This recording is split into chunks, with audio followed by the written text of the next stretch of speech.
Hi folks, this is a lesson on the second part of our stoichiometry unit, which involves solutions and gases. In this particular lesson, we're going to be focusing on solutions, and we'll do gases in a separate lesson. These are the topics we're going to be covering. We're going to take a look at what a solution is. We're going to take a look at concentration of solutions, specifically molarity. We're going to do some calculations with it. We are going to take a look at diluting a solution and doing some calculations there. Preparing a standard solution using two methods. We're going to take a look at an example of solution stoichiometry, and then lastly, we're going to take a look at acid-base titration. What is a solution? A solution is just a homogeneous mixture. Now, a homogeneous mixture basically means that it has uniform composition. If you don't know what that means, it just basically means that you mix two substances together and it looks like one substance. So an example is if I put salt and water. So if I put salt and water here, and if I completely dissolve it, it will look like just water. It would look like there is no salt in there. So this would just look like water. However, we know that in here we have salt as well. While we're talking about this topic here, what happens to the salt? Remember, salt is just any ionic compound. In this case, I'm specifically looking at table salt. What happens when you dissolve the salt in water? Well, we learned this when we talk about bonding. When you take the salt and you dissolve it in water, it becomes aqueous, which means it's dissolved.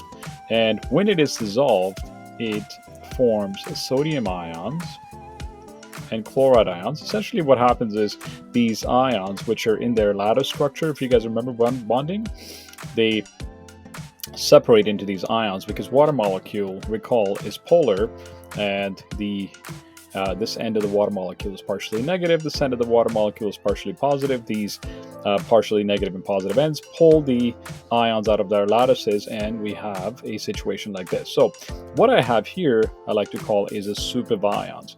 Of course, if you were to heat this water here, if you were to heat that solution, the water will leave and you would get your sodium chloride back, your solid sodium chloride back. Keep in mind that this is important for you to know. This is known as a dissociation equation. And we did talk about this when we talked about bonding. If this was calcium chloride, for example, this would actually ionize into, calcium 2+ ions plus 2 chloride ions. Keep in mind that if you were ever writing dissociation equations for ionic compounds, when they dissolve in water, they will ionize or they would dissociate, and the ratio here in the formula is actually important because that's going to give you, here you had 1 chloride, here 2 chloride, and just make sure that you're mindful and you put that in there. Anyway, we're not talking about this stuff right now, we're talking about solutions. So what are we interested in when we're studying solutions? Well, one of the biggest things that we're interested in is the concentration of the solution. And concentration of the solution is basically how much solute I have in my solution. Well, we just introduced the word solute. You should remember this from grade 9.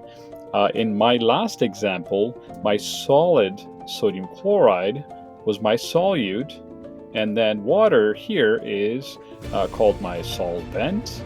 That's what's doing the dissolving, and then combined these two, we formed a solution. So if ever anybody asks you what are the two components of solutions, it is solute and solvent. Anyway, when we're dealing with chemistry, I'm interested in the concentration of the solution. So concentration is how much solute I have. Of course, you'll hear the word dilute, you'll hear the word concentrated, but this is all referring to how much solute you have. If I put 1 tablespoon of salt into water, well, it has a certain concentration. But if I put 5 tablespoons, now you see that it's more salty, it's more concentrated. So how do we express that in chemistry? These here I've listed 4 ways that we express concentrations of solutions. You will see, obviously, the one that we are interested in chemistry is this last one, molarity. But let's just quickly review this one here. This one is basically weight or mass volume percent. So you would take the mass of the solute divided by the volume of the solution in milliliters. You can express a concentration as volume percent by taking the volume of the solute. This would be more in a situation where your solute is in like a liquid form. So in my example here, my solute was a solid. And another example is, let's say if I'm putting alcohol in water. So if I'm putting alcohol in water here, my alcohol would be my solute, and the alcohol is in a liquid form, and my water is also in a liquid form. So if I was to express the concentration of this, I would most typically use this. This is the reason why on the back of beer bottles, for example, it says 5% alcohol. And you have to keep in mind that that is showing you the concentration of that alcohol as volume percent. Essentially, what that means is that if I had 100 ml of water, 5 milliliters of that would be alcohol. We can also express concentration as parts per million. There's also another one called parts per billion. We're not going to focus on that right now. Essentially, it's mass of solute. It says in milligrams. So mass of solute divided by the solution of the volume of the solution. In this case, it's liters. We can spend some more time on this. I want to focus on molarity. So molarity is solute in mole divided by the solution volume in liters. What that turns out to be is we can either use M for molarity. Molarity equals N divided by V, and that V is in liters. In our class, and of course in IB, we use C equals N over V, and both of these are perfectly fine. So if you ever see M here, it's referring to molarity. Don't confuse that with molar mass. So let's take a look at molarity or molar concentration.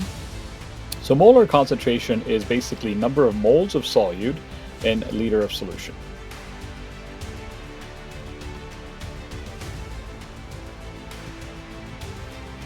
So for IB, this would be decimeters. For the rest of the world, this would be in liters. So if I had 1 liter of a solution, how many moles of solute do I have? The formula for this is C equals N over V, where N is just the number of moles, and my V is the volume of the solution in decimeters cubed. Now this is very, very handy in chemistry, because in chemistry, whenever we're doing reactions, whenever we're doing calculations, what is involved? Moles. All right, let's continue. So here's a question that you could be asked on your test. 2 grams of calcium chloride, the molar mass is 109.9. Don't confuse this with molarity, is dissolved in 250 ml of solution. So here's what I have. I have 250 ml of solution here. And what I'm doing in here is I'm actually dissolving 2 grams of calcium chloride. Keep in mind, calcium chloride will dissolve, just like we said earlier, calcium chloride, when it dissolves, it will dissociate into calcium 2 plus ions plus 2 chloride ions. And here, they're asking me calculate the molar concentration of the solution. Well, we know concentration is moles divided by volume. Now, here's the thing. They're giving us the mass of calcium chloride. So unfortunately, I can't put the 2 grams here. I'm not going to take the 2 and divide it by the volume. Remember, the volume also has to be in this decimeters cubed. So before I even attempt to plug numbers in here, what I'm going to have to do is I'm going to convert this mass to mole. And then I'm also going to have to convert this to decimeters cubed. So how do we go from centimeters cubed to decimeters cubed? Well, if I want to go from centimeters cubed, which is milliliters, to decimeters cubed, which is liters, I'm going to divide by 1,000. All right, so how do we go from mass to mole? Well, we divide by the molar mass. So here's what I'm going to do. I'm going to take the 2 grams and I'm going to divide that by the molar mass of calcium chloride, which is 109.9. And then I am going to take my volume and I'm going to take the 250 ml and I'm going to divide it by 1,000. Now you can do these separately, or you can do them, as I have written it there. There's no difference. So if we're to just quickly do this calculation here, we will end up with, just give me 1 second, 2 divided by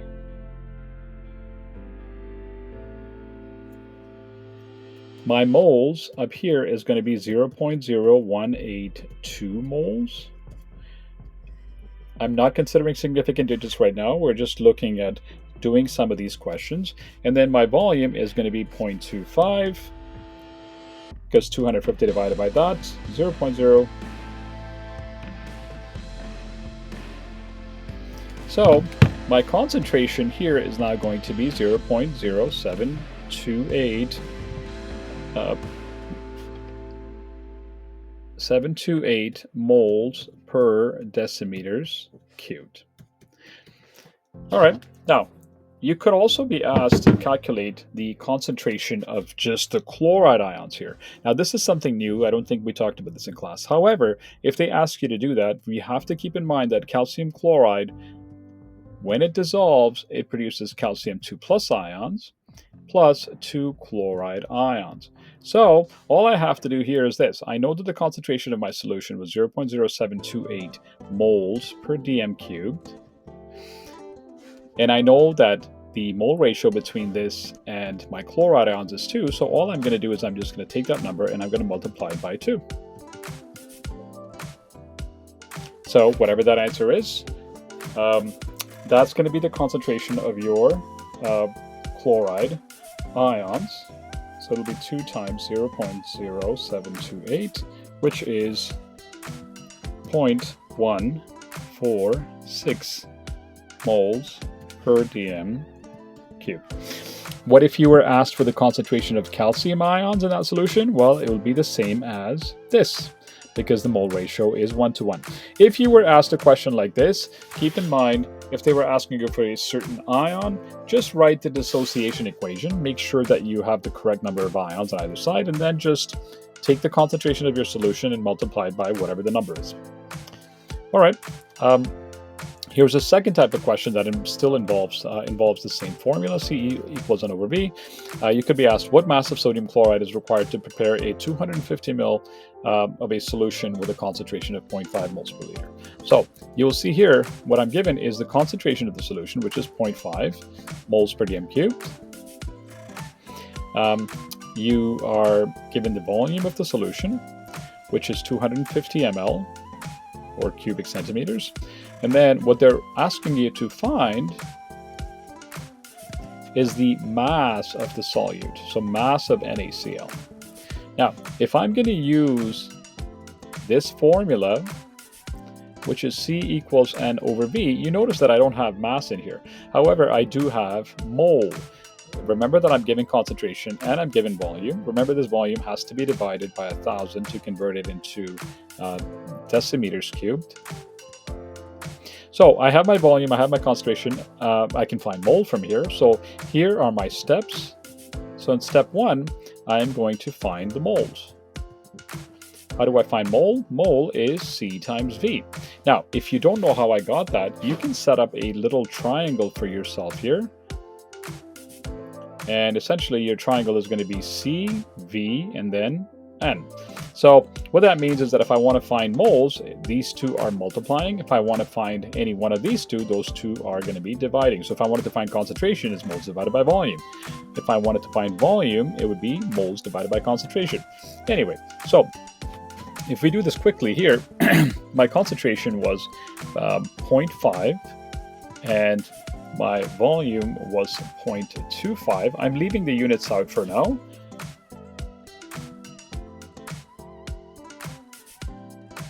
My moles is going to be 0.125. And then what I'm going to do is I'm going to convert this mole to, my second step, I'm going to convert the mole to mass of the solute. How do we do this? Well, again, you should remember this formula.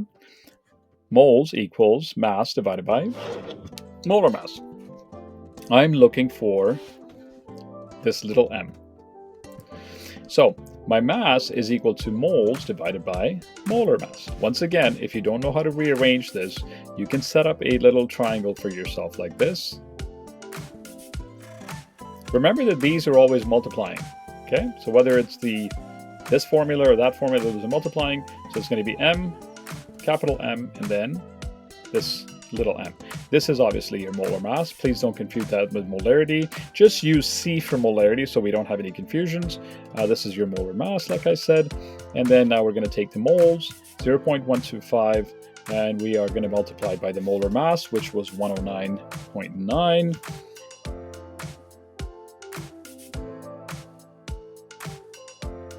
And the answer is going to be 13.7 grams.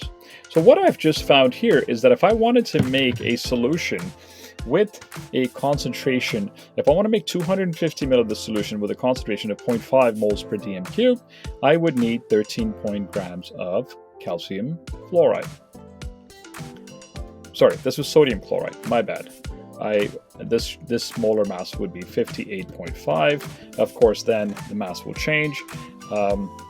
I confused the calcium chloride from the last question with this one, so it would be 0.125 times 58.5, and the answer is going to be 7.31 grams. So this is the mass of sodium chloride that I would need to prepare that solution. Diluting a solution, basically, is the word diluting means that I am lowering the concentration.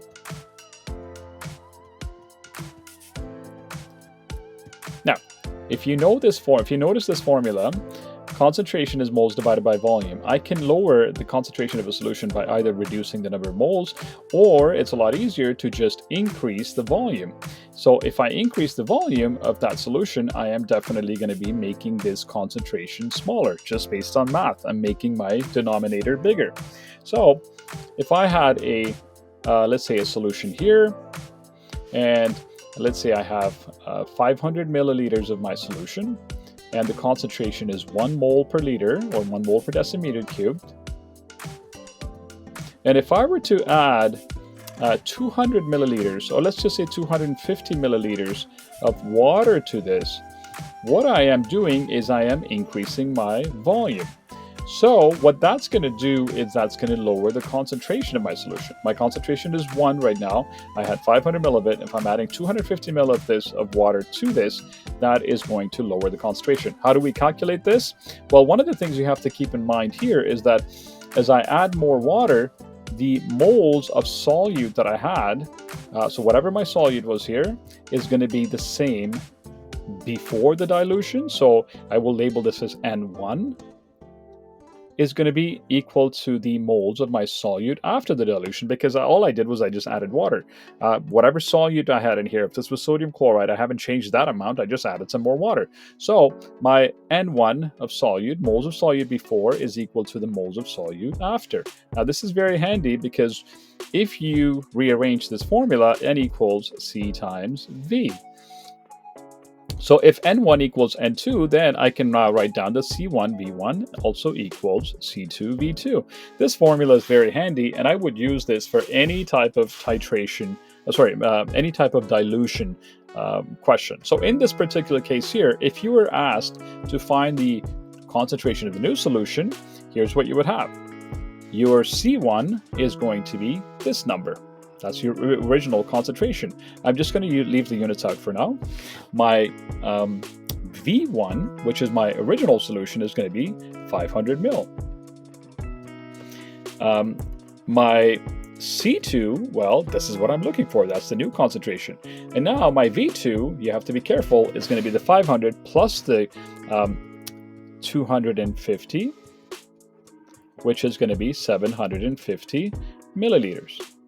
Now, the nice thing doing these types of questions with dilution is that I don't have to change the units of my volume. Here's what I mean. So what I'm going to do now is I'm going to plug all of these into that equation. So my equation was C1 times V1 equals C2 times V2. Here, as you notice, I'm looking for C2. I'm going to rearrange this for C2. If I divide both sides by V2, I end up with C1 times V1 divided by V2 equals C2. So all I have to do now is just plug in numbers. So my C1 was 1. It's 1 mole per dm cubed. My V1 was 500. So here's what I mean. I'm not going to change the units of this to decimeters cubed, as long as I'm using this formula of C1, V1, C2, V2. And then that's going to divide by V2, which is 750 milliliters. I'm leaving the units out, or cubic centimeters. So if I just quickly carry that out, you end up with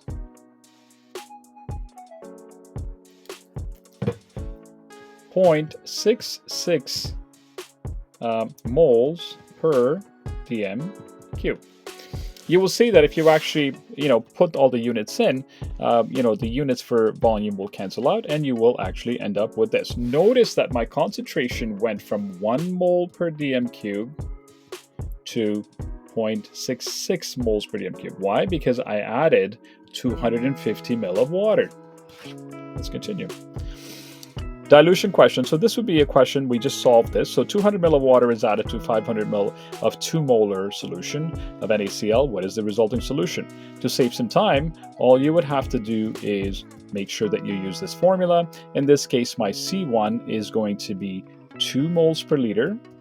My V1 is going to be 500 milliliters. My C2 is what I'm looking for. My V2 is going to be 200 plus 500.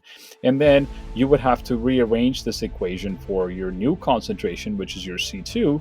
And that's it. Preparing a standard solution. So there's 2 methods to prepare a standard solution. Now, a standard solution is basically a solution whose concentration we know. Okay? So it's a solution with a known concentration. Now, why is this important? When you guys go to higher chemistry, so when you go to grade 12 and when you go to university, you will see that concentrations of solutions are very, very important, because obviously when we're doing stoichiometry, we're looking at specific moles of solutes. So it is very, very important for you to prepare solutions with specific concentrations, because a lot of your reactions will require concentrations of solutions of specific concentration. So there's 2 ways to make it. One is using a solid solute, and the one on the next slide is using a stock solution. So what does this mean? Let's say now I want to make a solution. So I want to make a solution here, and I would like to make 500 mil. So I want to make 500 milliliters of my solution, and I want my solution to have a concentration of let's say 0.1 moles per decimeters cubed. And I would like to make a solution of sodium chloride. So this is a very, very important skill in a laboratory. So what I need to do is this. Essentially, what I need to do is I need to take 500 milliliters of water. So let's say this is 500 mil. The question that I have to answer now is, my sodium chloride, which is a solid, what mass of this do I need? How much sodium chloride should I put in here to make this solution? So here are your steps. The first thing you have to do before you do anything is you have to find out what mass. So you have to do your calculations. So how do I do my calculations? Well, I know that C equals N over V. I have my concentration, I have my volume. Remember, this volume has to be divided by 1,000 again. So this is 0.5 decimeters cubed. So what I need to do is I need to figure out the mass. So what I'm going to do first is I'm going to find the mole of sodium chloride that I need, and then I'm going to change that to mass. So if we quickly do that, my mole, so here's my first step, my mole is C times V, my concentration was 0.1, and my volume is 0.5. How did I get 0.5? I divided the 500 by 1,000. So if I do that, you will see that I end up with 0.05. In my step 2, what I'm going to do is I am going to now convert it to mass. So in the second step here, I'm going to convert this mole to mass. Mass is mole divided by, times molar mass. If you don't remember this, go look at the last slide. And my mole is 0.05. My molar mass is 58.5. That's the molar mass of sodium chloride. And what I end up with is 2.925 grams. What this tells me is that if I want to make this solution here, I am going to put 2.925 grams. Now, if you have a balance in your lab that measures 3 decimal places, it's wonderful. If not, then you will have to round that number. You take that number, you take this now, and you get ready to prepare your solution. Now, your solution prep has to be very specific. You have to follow a certain set of lab steps, and you can't just take that amount and dump it into a beaker. So if you recall from class, what you have to do is once you have your mass, you are going to take that mass of sodium chloride, which is 2.925. You are going to put that in a small beaker, right, with a small amount of water. and you're going to dissolve it in a small amount of water. So you are going to dissolve this. Then what you're going to do is you're going to transfer that dissolved amount in a volumetric flask. The volumetric flask look like this. Now, it's not a very nice looking volumetric flask, but it is what it is. So because I'm preparing a 500 ml solution, I am going to take a 500 milliliter volumetric flask. This is called a volumetric flask. Now, we prepare solutions in volumetric flasks because it has very low uncertainty. Now, if you guys remember, we talked about uncertainty in class, and I will do a video on uncertainty as well. This has very low uncertainty. That is why we use this. So you will take that and you will dissolve it. You will dissolve it in this small amount of water in a beaker. Then you will transfer that. Keep in mind also that you have to rinse your beaker into this and get your overall solution. So this is preparing a solution using a using a solid solute. Now, the second method would be by diluting a stock solution. So a lot of times when we order chemicals, let's say, for example, if we order hydrochloric acid, the molarity or the concentration that we get from the company might be 12 moles per decimeter cube. There is no way any teacher will bring that to a class because that is extremely concentrated. So what we would do is, let's say I would like to dilute that to 0.5 moles per decimeter cube. So this is called, so in order for me to go from this solution to that solution, I'm going to have to prepare a standard solution, and then I am going to have to create my new solution. Now, anytime I told you earlier, you hear the word dilution, we're going to be using this formula, C1V1 equals C2V2.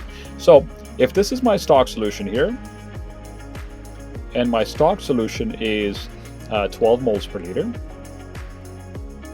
or 12 moles per decimeter cube, and I want to make a new solution here. And my new solution is going to have a concentration of 0.5 moles per decimeter cube. I'm going to have to figure out how much I should take from here. Because remember, this is now in the form of a liquid. This is HCl that's dissolved in water. So what volume should I take from here? Because that volume is going to go in here. And then what I'm going to do is I'm going to also add water to this to prepare my new solution. So let's take a look at an example here. Let's say this particular example right here, I want to dilute this solution, which is 12 moles per decimeter cube, to 0.5 moles per decimeter cube, and I want to make 500 milliliters of my solution. So my question now becomes, what volume, how much should I take from my stock solution, and how much water should I add? Of course, the sum of these two, this volume and the amount of water that I add, will have to equal 500 milliliters, because that's the final volume of my solution. So what I'm going to do here is I'm going to use this handy dandy formula, C1V1 equals C2V2. So my C1 here, I will let it be the concentration of my acid, which is 12. I'm going to leave the units out. My V1, well, this is what I'm looking for. So the V1 would be the volume that I need to take from this stock bottle. Stock basically means that it's in our stock, right? So this is what we got from the company. My C2 is going to be 0.5, because that's what I'm interested in, because I'm diluting it from 12 to 0.5, and my V2 now is going to be 500. So if you just quickly carry this out, you will see that your V1 is equal to 0.5 times 500 divided by 12.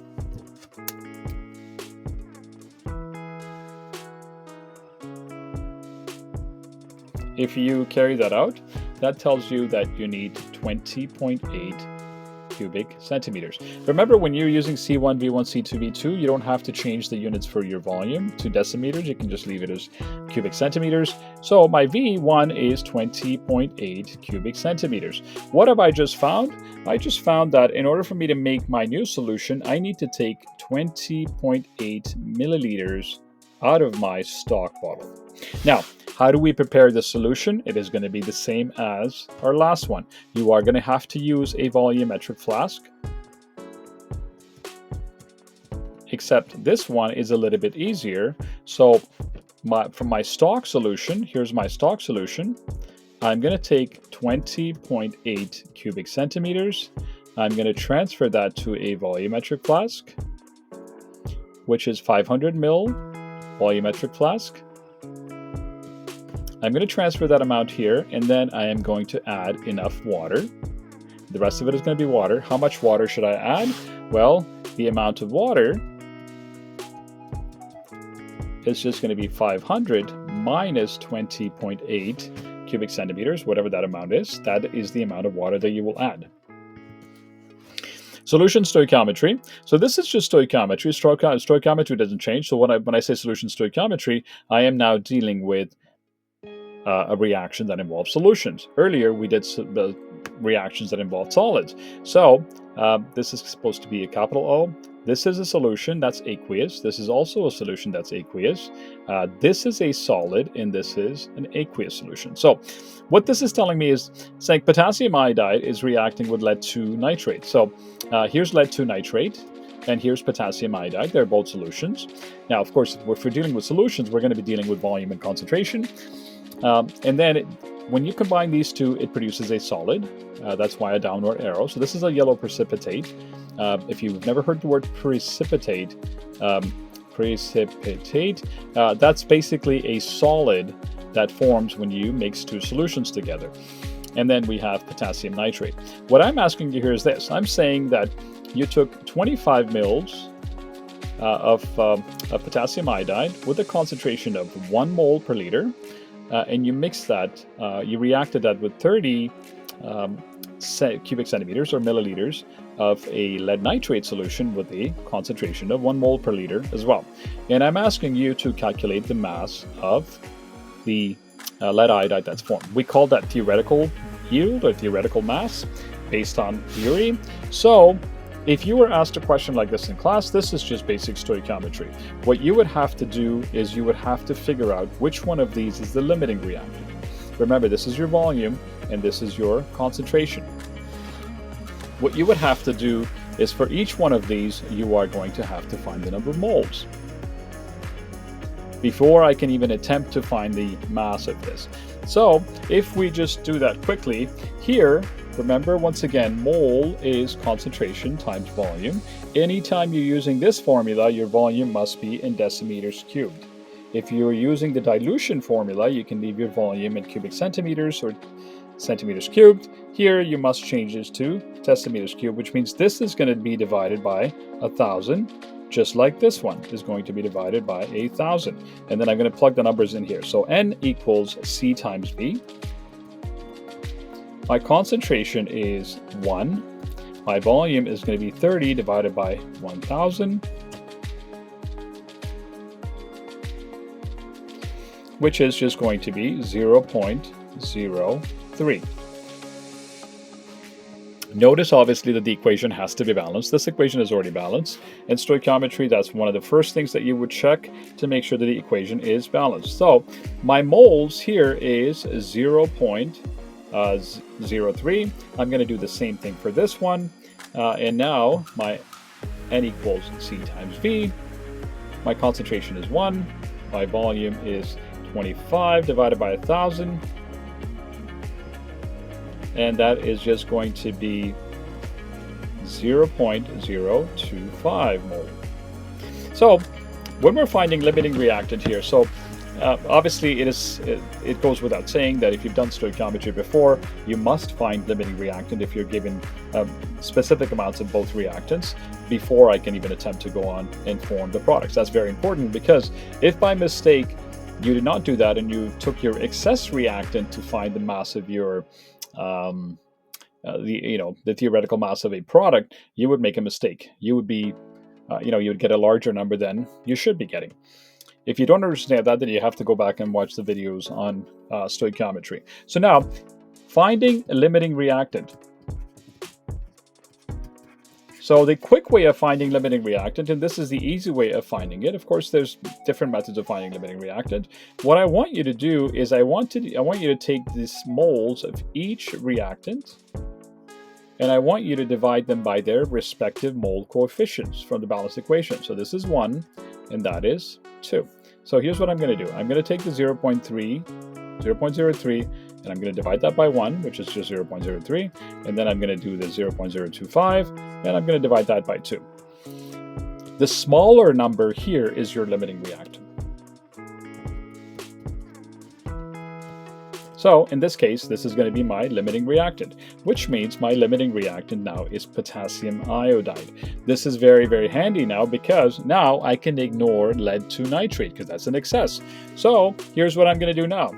Once I've figured that out, I am going to take the moles of my limiting reactant, which was 0.025, and I am going to use that to find the moles of my lead 2 iodide, which is this product right here. Once I figure that out, then I'm going to convert that to mass.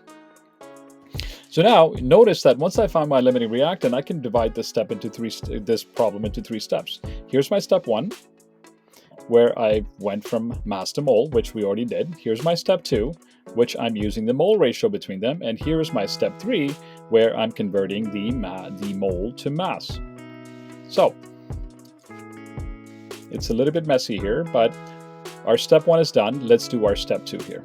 So I'm going to do my step 2 right here, and that is where I use the mole ratio between them. So how do I use the mole ratio? I'm going to take the moles of potassium iodide here, and I'm going to multiply it by the ratio between lead iodide and potassium iodide. So the ratio is 1/2. Now you can set this up in more detail. You can put 0.025 moles of potassium iodide times 1 mole of lead iodide over 2 moles of potassium iodide. You can be detailed. However, what I'm interested in is the ratios right now in the final answer. That basically means that you take the 0.025 and you divide it by 2.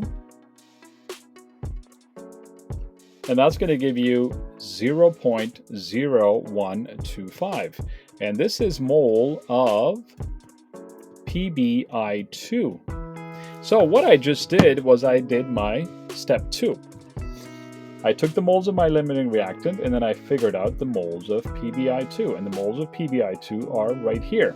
I'm not done with the question because the question said, can you find the mass of the lead iodide that's formed? To find the mass of the lead iodide, I am going to now follow my step 3. My step 3 is going from mole to mass. So here's my step 3. Remember, mole is mass divided by molar mass. I'm looking for mass now. Mass is equal to moles times molar mass. So I will have to find the molar mass of lead iodide.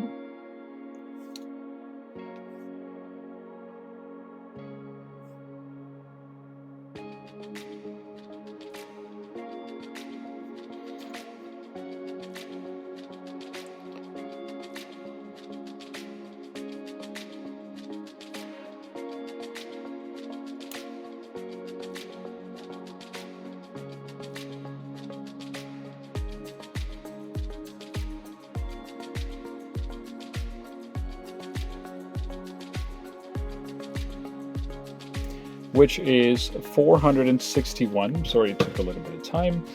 So it's going to be 0.0125 times 461, and it's going to be grams per mole. So that amount there is going to be your final answer.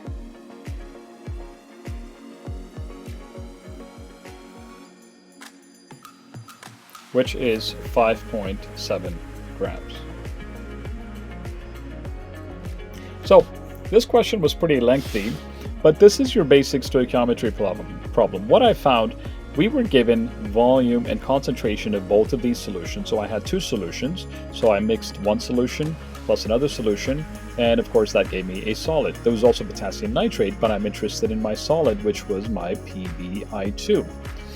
In order for me to figure out how much mass of this I make, I had to find the limiting reactant, and then I went through all of these calculations then to figure out the mass of the lead iodide that was formed. The last topic is titration. We've talked about this. This is an acid-base titration. And an acid-base titration basically is based on an acid-base reaction. So a typical bases are metals with hydroxides. We will talk more about this in grade 12. and your typical acids have hydrogen in them, so hydrochloric acid, hydrofluoric acid, so on and so forth. This is your base, and this is your acid, and you mix them together. In this case, it's going to produce sodium chloride and water. So typically, acids and bases, when you mix them together, it's called a neutralization reaction. They produce salt and water. So what will happen here is we react these together, and we produce this reaction. Now, titration is a technique. In this case, we're going to be using an acid and base. Titration is a technique that allows us to find concentrations of unknown solutions. Let's say that some teacher left a bottle of HCl, we know it's HCl, however, they didn't label the concentration. Now, from what you've learned on solutions, if I don't know the concentration of a solution, I can't really do any quantitative chemistry with it. So it is very important for me to figure out what the concentration of that solution is. So if you're paying attention in class, essentially what you do is you take a small sample of your unknown. So you might take like 10 milliliters of it, and you will take that and you will put it into a setup like this, and react it with a amount of sodium hydroxide, which is your standard solution or one with known concentration, and then you will carry it to titration. If you guys remember here, this is your analyte solution, which is your unknown. So I would put my HCl in here. Let's say my HCl was my unknown. So this one, I don't know the concentration of. This one would be my standard solution, which means the sodium hydroxide, I would know the concentration. You take your sodium hydroxide and you would put it here, and you would put your HCl in here, and then what you would add is what's called an acid-base indicator. Now in our class, we added universal indicator, and universal indicator goes through a whole bunch of pHs. It starts starting from 1 all the way to 14, and each of these pH values will have a specific color. The color that we want to stop at is 7. Why? Because when I add equal amounts of sodium hydroxide and hydrochloric acid, I'm just going to produce salt water, which will have a pH of 7. Now, you will learn more about acids and bases in grade 12, but I want to stop when my pH reaches 7, which was indicated by a green color. Hopefully you will remember that from class. So what I'm going to do now is I'm going to open this knob up, and I'm going to add sodium hydroxide to this until I reach this pink, because in this case it's a pink color. For us it was a green color, so this diagram is showing you pink because they were using a different indicator. So we would stop our solution, we would stop adding base to my unknown acid once the color reaches green. From that point, then I will have my initial reading, and then I will have my final reading, and then I would measure how much base I used, and that is the end of your titration. What do we do afterwards? Well, the purpose of this lab was for us to find the concentration of HCl. We are going to have to now do some calculations. So here's a specific question here. So 25 mil, so we had 25 mil of KOH, potassium hydroxide, with a concentration of 1 mole per liter, was used to neutralize 30 mil of hydrochloric acid. And I'm asking you now is to calculate the concentration of HCl. Now, if the mole ratio is 1:1, you can just use C1 V1 equals C2 V2, where your C1 would be the initial concentration of KOH, your V1 would be initial volume of your KOH. I'm leaving the units out for now. Your C2 would be what we're looking for, and then your V2 here would be HCl, volume of HCl. So all you would have to do is find C2, and C2 would give you the concentration of HCl. If you didn't want to use this, and I would recommend not using this if the mole ratios were 2:3, because C1V1 is only used when the mole ratios are equal to each other, so 1:1. In this case, if I didn't want to use C1V1, I am going to have to use stoichiometry, take the volume, take the concentration, and figure out number of moles. How? N equals C times V. Remember to make sure that the volume is in decimeters cubed. Then I will use the mole ratio between them to figure out the moles of HCl. In this case, the moles are the same, so I can use C1V1. And then I would use my mole to calculate the concentration. How? Concentration is moles divided by volume. So, 3 steps, 1, 2, and 3. Step 1, you figure out the moles of your base. This could have been your acid. It depends on which one is your unknown.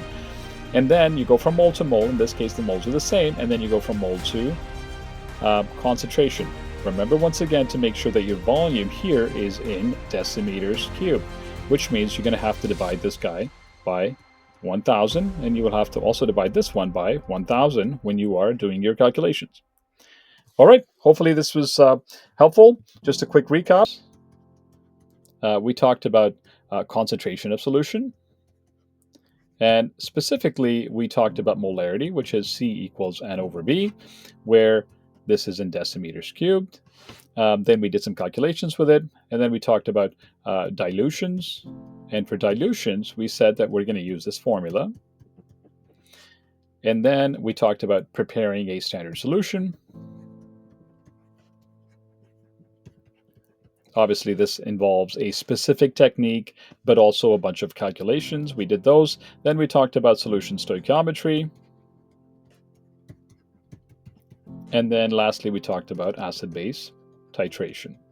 In grade 12, you will also learn about redox titration, but titration is a technique where you use that long tube, which is called a burette, and then you will also use a conical flask, also known as an Erlenmeyer flask. So this flask right here is called a conical flask or an Erlenmeyer flask, and this is called a burette.